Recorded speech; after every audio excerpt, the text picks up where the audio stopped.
तो आज की इस वीडियो में मैं आपके लिए लेकर आई हूँ क्लास 8 हनी ड्यू बुक की first poem the ant and the cricket को। इस पोयम को लिया गया है एसोप्स की फैबल से। तो चलिए बिना वक्त गवाए हम इस वीडियो को स्टार्ट करते हैं। A fable is a story often with animals as characters that conveys a moral. तो फैबल क्या होती है? फैबल एक कहानी होती है जिसमें जो जानवर होते हैं वो कैरेक्टर्स होते हैं और वो हमें एक मॉरल यानी कि सीख भी देते हैं। This poem about an ant and a cricket contains an idea of far reaching significance. ये पोएम एक आंट यानी कि चींटी और एक क्रिकेट यानी कि एक झिंगूर के बारे में है जो हमें दूर की सोच के बारे में बताती है।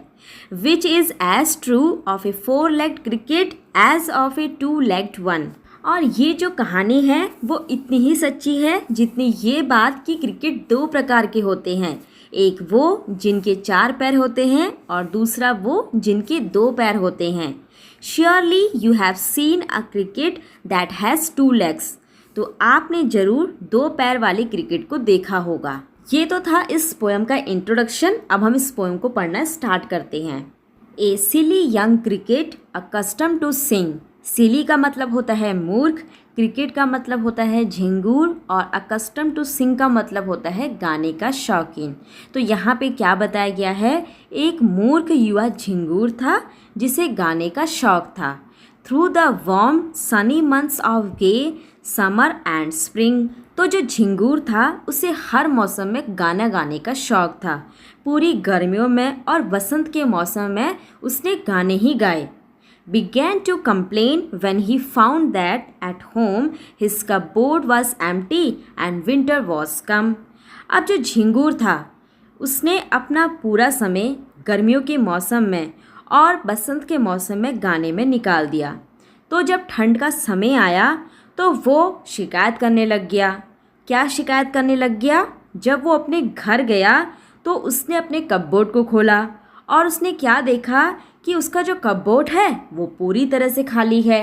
नॉट अ क्रम टू बी फाउंड। क्रम का मतलब होता है टुकड़ा। तो जब उसने कपबोर्ड को खोला तो उसे वहाँ एक टुकड़ा भी नहीं मिला, यानी कि उसके पास खाने के लिए कुछ भी नहीं था। On the snow covered ground. और जब वो बाहर आया तो उसने देखा कि जो पूरी की पूरी ज़मीन थी वो बर्फ़ से ढकी हुई थी। Not a flower could he see, not a leaf on a tree. और उसने देखा कि बाहर ना तो कोई फूल है और ना ही कोई पत्ती है जिसे कि वो खा सके। Oh what will become says the cricket of me. अब यहाँ पे जो झिंगूर होता है वो बाद में बोलता है कि अब क्या होगा मेरा, क्योंकि उसके पास खाने के लिए कुछ भी नहीं है। उसने सारी के सारी जो गर्मियाँ होती हैं, वसंत का मौसम होता है, उसने क्या किया? सिर्फ गाना गाने में ही निकाल दिया और अब उसके पास खाने के लिए कुछ भी नहीं है। तो इसीलिए वो बोलता है कि अब क्या होगा मेरा। At last by starvation and famine made bold. Starvation का मतलब होता है भूखमरी और फेमाइन का मतलब होता है अकाल। अब लास्ट में क्या होता है? जो भूखमरी की स्थिति होती है और जो अकाल होता है वो झिंगूर को थोड़ा सा बोल्ड यानी कि साहसी बना देता है। All dripping with weight and all travelling with cold. Dripping का मतलब होता है गीला होना और ट्रैवलिंग का मतलब होता है कांपना।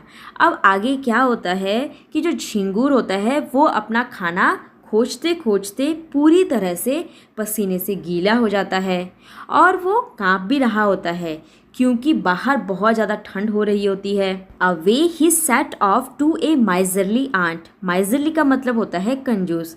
अब उसके बाद क्या होता है? जो झिंगूर होता है वो एक कंजूस चींटी के पास जाता है। To see if to keep him alive he would grant him shelter from rain and a mouthful of grain. ये देखने के लिए कि शायद जो आंट है वो उसे जिंदा रहने के लिए जगह दे दे ताकि वो बारिश से बच सके और थोड़ा सा खाना दे सके जिससे कि वो जिंदा रह सके और उसी को वो थोड़ा थोड़ा करके खा सके। He wished only to borrow he would repay it tomorrow. Borrow का मतलब होता है उधार लेना। तो यहाँ पे झिंगूर सोचता है कि वो अभी थोड़ा सा उधार ले लेगा और बाद में इसे वापस भी कर देगा। If not he must die of starvation and sorrow. Sorrow का मतलब होता है बहुत दुख, और वो सोचता है कि अगर आंट ने उसे रहने के लिए जगह नहीं दिया और खाने के लिए खाना नहीं दिया तो शायद वो दुख और भूखमरी के कारण ही मर जाएगा। Says the ant to the cricket, I am your servant and friend. अब जो झिंगूर होता है वो आंट के पास जाता है। तो अब यहाँ पर आंट उससे क्या कहती है कि मैं तुम्हारी दोस्त हूँ और मैं तुम्हारी सेवा के लिए हूँ। But we ants never borrow, we ants never lend. Borrow का मतलब होता है उधार लेना और लेंट का मतलब होता है उधार देना। तो यहाँ पे जो चींटी होती है वो क्रिकेट से कहती है कि हम चींटियों का एक उसूल होता है, और वो उसूल क्या है कि हम चींटी ना तो कभी किसी से उधार लेती हैं और ना ही कभी किसी को उधार देती हैं। But tell me dear cricket, did you lay nothing by. तो यहाँ पे जो चींटी है वो क्रिकेट से कहती है कि एक बात बताओ क्रिकेट, क्या तुमने कुछ भी बचा कर नहीं रखा। When the weather was warm, जब मौसम गर्मियों का था, जब मौसम अच्छा था, तो क्या तुमने कुछ भी बचा कर नहीं रखा। Coat the cricket not I. तो यहाँ पर कोट का मतलब है sad. My heart was so light that I सैंग day and night. अब जो क्रिकेट होता है वो आंट से कहता है कि मेरा दिल बहुत हल्का था, मैं बहुत अच्छा महसूस कर रहा था, बहुत अच्छा मौसम था, तो इसीलिए मैं पूरा दिन और रात गाना ही गाता रहा। फॉर ऑल नेचर लुक्ड गे। गे का मतलब होता है खुश, और वो बताता है कि उसे पूरा का पूरा जो नेचर था वो उसे बहुत ही खुश लग रहा था, तो इसीलिए वो गाता ही रहा। यू सैंग सर, यू से। अब जो आंट होती है वो क्रिकेट से क्या कहती है कि क्या तुम पूरा समय गाना ही गाते रहे। Go then says the ant and dance the winter away. और आगे वो क्रिकेट से क्या कहती है कि ठीक है, अब तुम वापस जाओ और जिस तरीके से तुमने पूरी गर्मियों के और वसंत के मौसम में अपना समय गाना गाने में निकाल दिया है, ठीक उसी तरह से अब तुम क्या करो, तुम अपना विंटर यानी कि सर्दियों का समय जो है वो डांस करके निकाल दो। दस ending he hastily lifted the wicket. Hastily का मतलब होता है जल्दी से। अब लास्ट में क्या होता है, जो आंट होती है वो जल्दी से विकेट को उठाती है and out of door turn the poor little cricket, और जल्दी से उसे दरवाजे से बाहर निकाल देती है। Folks call this a fable, I will warrant it. Folks का मतलब होता है लोग, तो हम जो लोग होते हैं वो इसे फैबल कहते हैं, और मैं इसे सही भी बोलूँगा। Some crickets have 4 legs and some have 2 legs। तो यहाँ पे जो पोइट हैं वो क्या कह रहे हैं कि कुछ क्रिकेट ऐसे होते हैं जिनके 4 पैर होते हैं और कुछ ऐसे होते हैं जिनके 2 पैर होते हैं। तो इस पोएम के लास्ट में पोइट बोल रहे हैं कि कुछ क्रिकेट ऐसे होते हैं जिनके 4 पैर होते हैं और कुछ क्रिकेट ऐसे होते हैं जिनके 2 पैर होते हैं। तो यहाँ पे पोइट जो हैं वो 2 पैर वाला क्रिकेट इंसानों को ही बोल रहे हैं। इस कविता के माध्यम से पोइट ये बता रहे हैं कि जो आंट और क्रिकेट की कहानी है ये कहीं ना कहीं हम लोगों पर भी लागू होती है। जिस तरह से जो क्रिकेट था वो बहुत ज़्यादा आलसी था, वैसे ही हम लोग भी कहीं ना कहीं आलसी हो जाते हैं।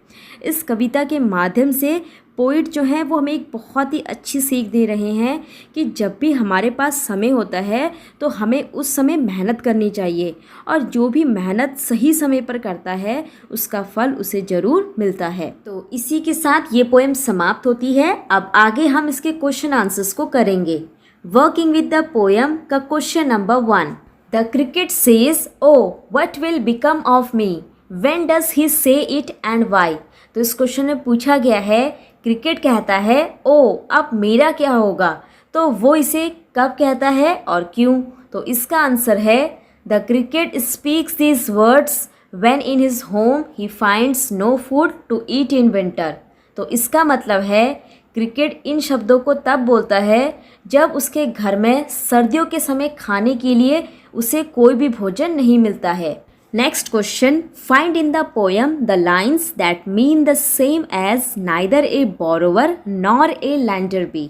तो इस क्वेश्चन में आपको क्या करना है, इस क्वेश्चन में एक लाइन दी हुई है, neither a borrower nor a lender be, जो कि शेक्सपियर के एक प्ले में से ली गई है। तो इस लाइन का मतलब है ना तो मैं उधार लेने वाला हूँ और ना ही मैं उधार देने वाला हूँ।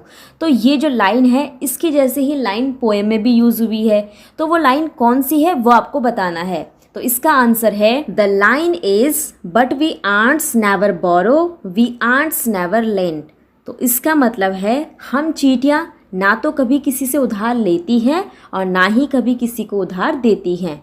Next question, what is your opinion of the ants principles. तो इस क्वेश्चन में पूछा गया है कि चींटियों के सिद्धांत के बारे में आपकी क्या राय है। तो इसका आंसर है from the ants principle we learn that we should save enough for the future so that we might not need to borrow or lend from anyone in times of need। तो इसका मतलब है चींटी के सिद्धांत से हमें ये सीख मिलती है कि हमें भविष्य के लिए पर्याप्त बचत करके रखनी चाहिए ताकि हमें ज़रूरत के समय किसी से उधार लेने या किसी को भी उधार देने की ज़रूरत ना पड़े। Next question, the ant tells the cricket to dance the winter away. Do you think the word dance is appropriate here? If so, why? तो इस क्वेश्चन में पूछा गया है चींटी क्रिकेट को सर्दियों को दूर करने के लिए डांस करने को कहती है। तो क्या आपको लगता है कि डांस शब्द का जो यहाँ पे इस्तेमाल हुआ है वो बिल्कुल सही है? अगर हाँ तो क्यों? तो इसका आंसर आप लिख सकते हो The word dance here means merrymaking and wasting time. It is appropriate here. The irresponsible cricket does not deserve any sympathy. तो इसका मतलब है यहाँ डांस शब्द का मतलब है खुश रहना और समय बर्बाद करना। तो यहाँ पे ये शब्द बिल्कुल सही इस्तेमाल किया गया है और जो गैर जिम्मेदार क्रिकेट है वो किसी भी तरह की सहानुभूति के लायक नहीं है। Next question, which lines in the poem express the poet's comment. तो इस क्वेश्चन में पूछा गया है कि पोएम में वो कौन सी लाइन है जो पोइट के कमेंट को एक्सप्रेस करती है, उसे आपको जोर से पढ़ना है। तो इसका आंसर आप लिख सकते हो the poet's comment is expressed in the last two lines. Folks call this a fable I will warrant it true. तो इसका मतलब है पोइट ने अपने कमेंट को लास्ट की 2 लाइनों में एक्सप्रेस किया है और वो लाइन क्या है, folks call this a fable I will warrant it true. इसका मतलब है कि लोग इसे कहानी कहते हैं और मैं इसे सच मानता हूँ। Next question, right the comment in your on words. तो ये जो कमेंट था इस कमेंट को ही आपको अपने शब्दों में लिखना है।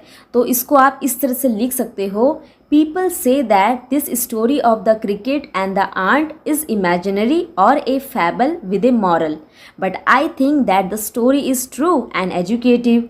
सम people live only in the present, they spend what they earn and make merry, but they regret this habit later on। तो इसका मतलब है लोग कहते हैं कि क्रिकेट और चींटी की ये कहानी एक काल्पनिक कहानी है जिससे सीख भी मिलती है, लेकिन मुझे लगता है कि ये कहानी सच्ची है और इससे हमें शिक्षा भी मिलती है। कुछ लोग केवल वर्तमान में जीते हैं और जो भी